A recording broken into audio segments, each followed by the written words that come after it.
Taxa de juros em viés de alta e muita gente já tentando se precaver, indo para fundos imobiliários com boa parte da carteira em CDI. Muito prazer, meus amigos, tudo bem com vocês? Meu nome é Bernardo Sanches e esse aqui é o Vai Pelos Fundos, e a ideia desse canal é falar sobre fundos imobiliários de forma aprofundada. No vídeo de hoje a gente vai falar do RBRR11, o fundo High Grade da RBR Asset, que conta aí com quase 70 mil cotistas, está passando por uma nova emissão e praticamente metade do portfólio dele é voltado aí para indexação em CDI, então atraiu a atenção de muitos investidores que estão preocupados com a alta da Selic, visando aí uma proteção. Então bora entender tudo sobre esse fundo.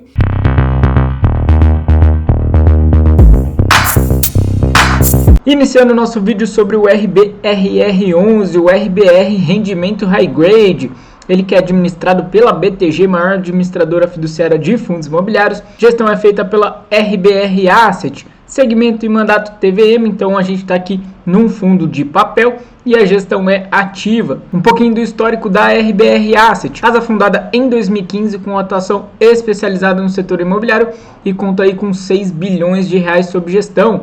Atua em estratégias diversas como incorporação, crédito imobiliário, fundos imobiliários e investimentos nos Estados Unidos. Dentro dessa vertente via investimentos nos Estados Unidos são duas estratégias, uma de compra e retrofit em imóveis residenciais em Nova York e a outra de investimentos em REITs. Além do RBRR, a casa conta ainda com outros 4 fundos imobiliários, o RBRP11, um fundo de properties que a gente fez um vídeo recente, tá aqui no card para você conferir, ficou bem bacana também.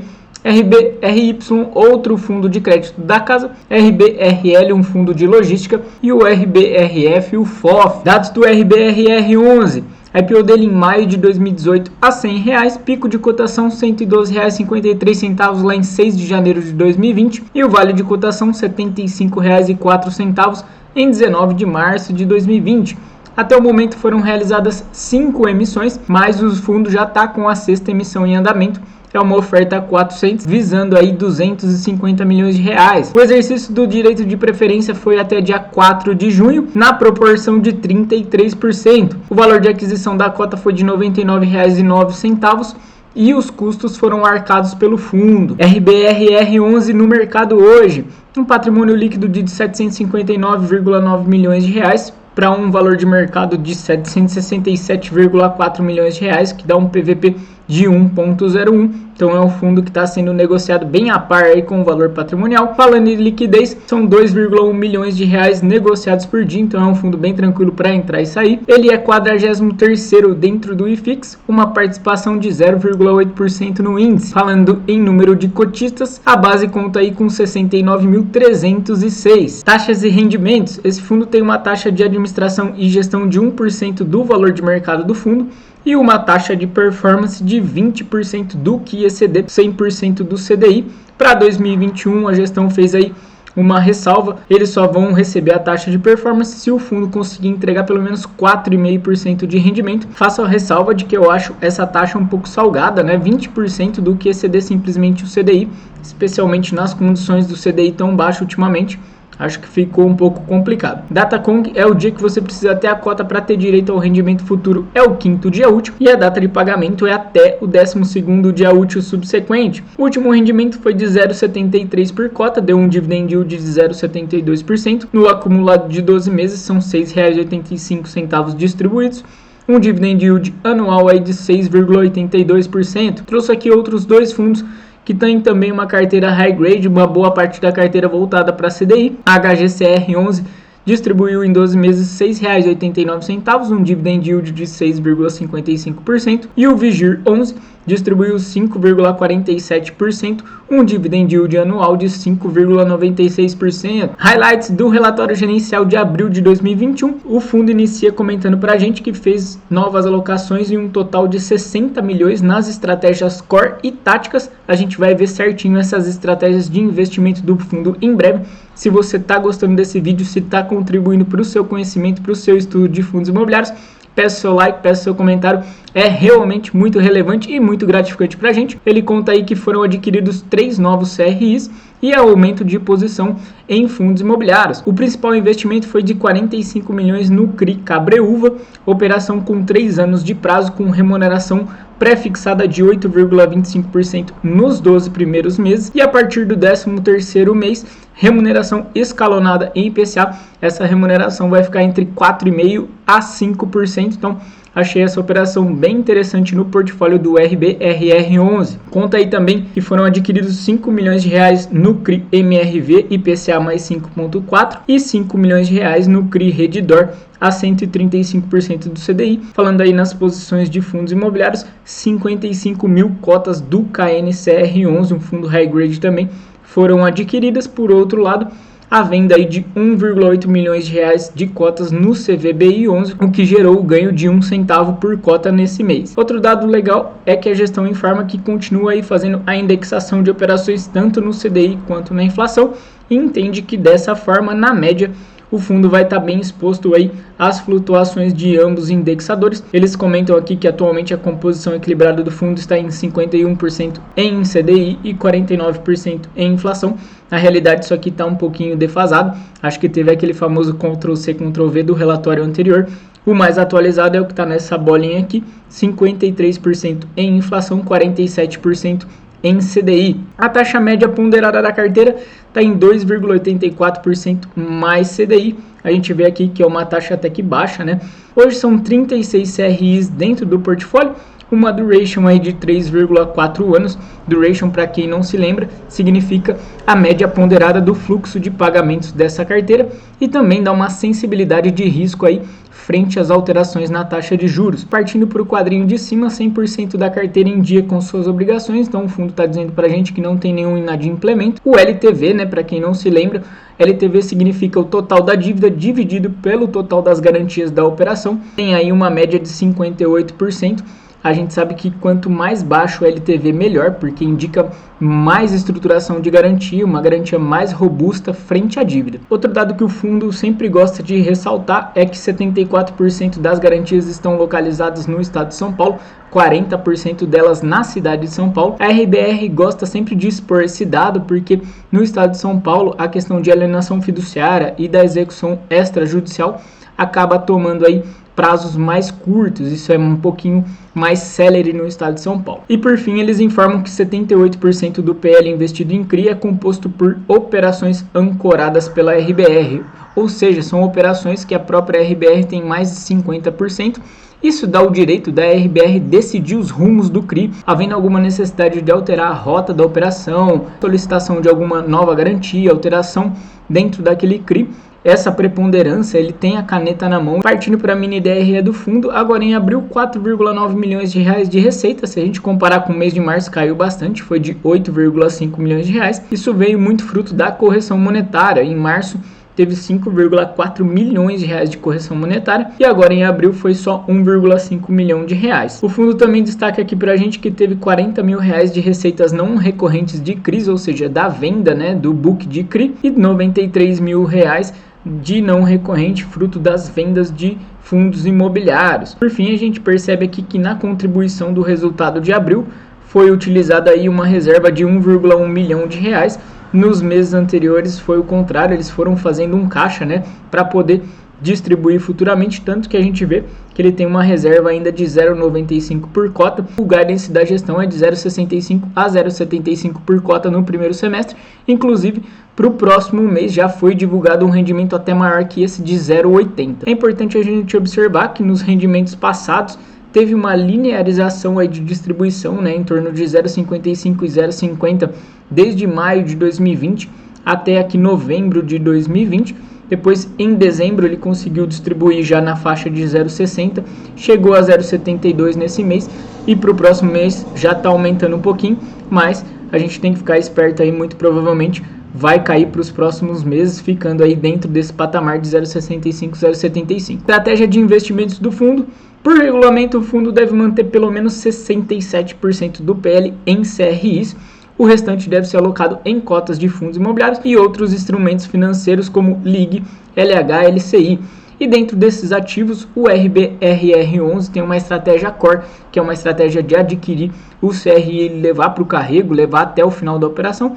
e uma estratégia tática de ganho de capital, especialmente voltada aí para o book de fundos imobiliários, e outra estratégia de liquidez, que na verdade é uma simples melhor alocação dos recursos que estão no caixa. Para a gente entender como que está a divisão dessa estratégia na prática hoje, 87% do PL voltado aí para a estratégia Core, então são CRIs High Grade com rating mínimo de A.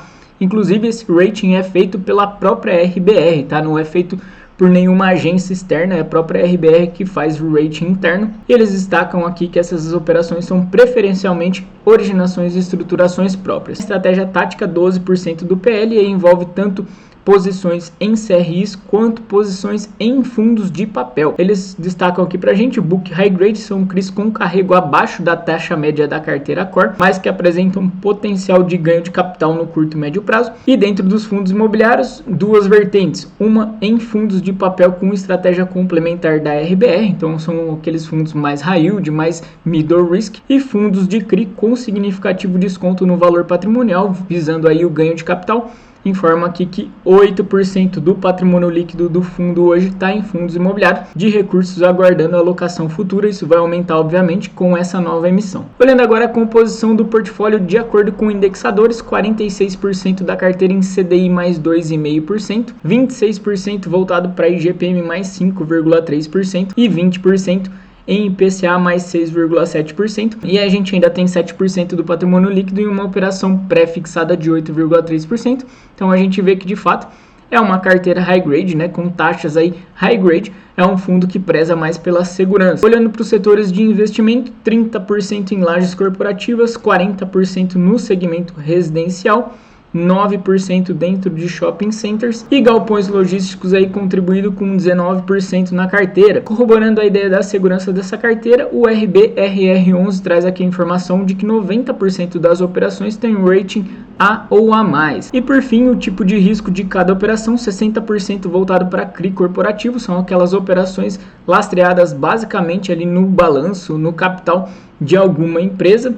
29% voltado aí para multidevedor, são os famosos CRIs pulverizados, né, voltados ali para uma base grande de devedores, sejam locatários de um único imóvel, ou seja ali aquelas pessoas que financiaram a aquisição de algum imóvel. E 11% da carteira é voltada para CRI estoque. Esses CRIs estoque são aquelas operações residenciais que estão ali já em fase final de vendas, né? Então a amortização desses CRIs vem de acordo com o fluxo de vendas dessas unidades. Abrindo agora a carteira do RBRR11, são 36 operações, então eu fiz um recorte, trouxe aqui algumas pra gente. Uma coisa que eu gosto de notar, e acho que é interessante para vocês também, sempre observar os CRIs que tem uma preponderância grande dentro do patrimônio líquido. A gente vê o CRI GT aqui com 11,3%, o CRI Faria Lima 8,3%, são essas duas operações que eu listei para a gente olhar com mais cuidado. Outro dado fundamental são as taxas de aquisição, e a gente percebe aqui que realmente é um fundo high grade. Ele tem várias operações aí com CDI mais 1,5, CDI mais 2,5, CDI mais 1,3, tem até aqui o CRI Allianz de CDI puro, isso aqui chama a atenção da gente, mas a gente vê que está no hall de operações estratégicas, então foi um CRI adquirido para ser alienado aí com algum ganho de capital. E por fim, sempre é importante a gente observar o LTV. Eu gosto sempre de ver a LTV ali em torno de 60%. Boa parte da carteira do RBRR11 está abaixo disso. O único que chama mais atenção aqui é o CRI Elber com 75% de LTV. Por outro lado, é um crédito corporativo com uma empresa aí de rating AA. Então é uma operação que tende a ser bem tranquila. Como eu falei para vocês, as duas operações que a gente realçou, o primeiro delas é o CRI GT, o CRI Banco do Brasil. O devedor aqui é um fundo imobiliário, o GTWR11. A gente vê que é uma operação lastreada na sede administrativa do Banco do Brasil em Brasília, consolidada no empreendimento AAA Green Towers. A operação conta aí com cessão fiduciária do contrato de locação e alienação fiduciária dos 25 mil metros quadrados do ativo. Esse daqui é um CRI corporativo, ele tem como lastro principal o fluxo de recebimentos do fundo imobiliário. E como a gente viu, ele conta aí com 11,3% do PL. Inclusive foi exatamente esse CRI que gerou o desenquadramento recente do RBRR11. Para quem não se lembra, o RBRR11 recebeu uma notificação porque ele teve aí um CRI passando de 10% do limite do patrimônio líquido. Esse é um limite imposto aí pela instrução CVM 555. Foi exatamente esse CRI GT. Inclusive a gestão veio a público foi em algumas lives explicar o que aconteceu e também deu a entender que essa nova emissão, um dos motivos seria para diluir esse CRI lá dentro. Outra operação que eu trouxe aqui, o Faria Lima Business Center, é IGPM mais 4,75, ele representa praticamente 8% do PL. E aí é uma operação lastreada em ativo com localização estratégica na Avenida Faria Lima, então é uma garantia real muito forte, muito importante. E se trata aqui de um CRI pulverizado, já que o fluxo de rendimentos vem através da locação desse empreendimento aí, são multidevedores, são multilocatários, ok? Partindo para o final do nosso estudo, olhando agora a carteira de FIIs, como a gente já observou, o RBRR11 só tem fundos de papel no portfólio. Chama a atenção aqui o dividend yield analisado dentro do XPCI, que é um fundo que está entregando aí em torno de 8,5%. Eles têm um dividend yield de 12%.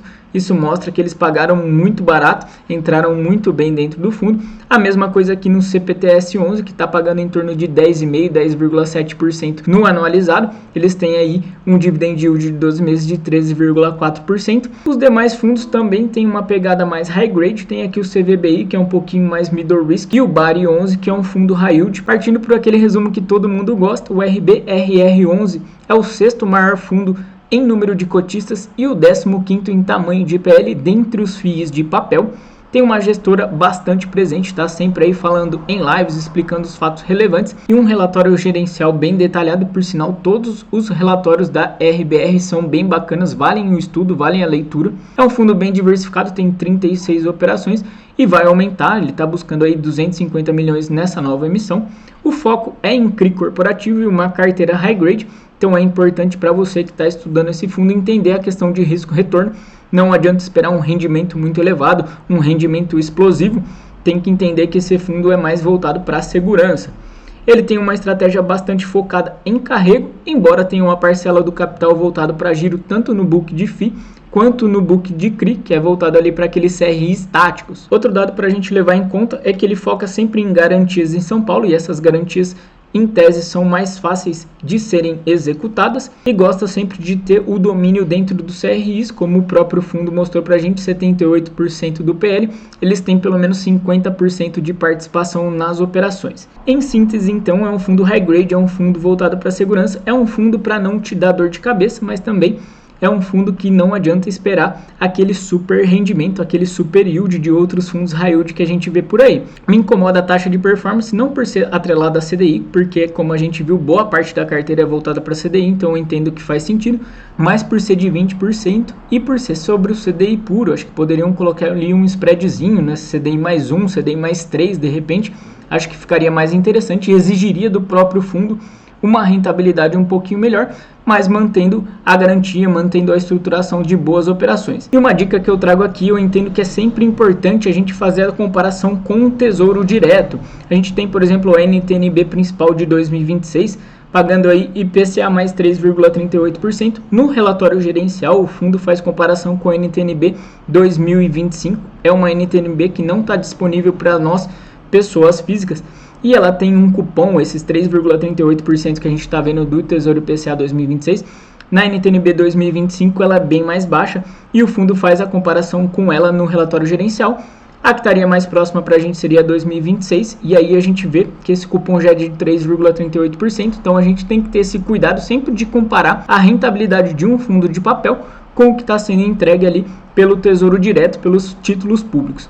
Pessoal, o que eu tinha para falar do RBRR11 era isso, espero que vocês tenham gostado, um grande abraço e até a próxima, se Deus quiser.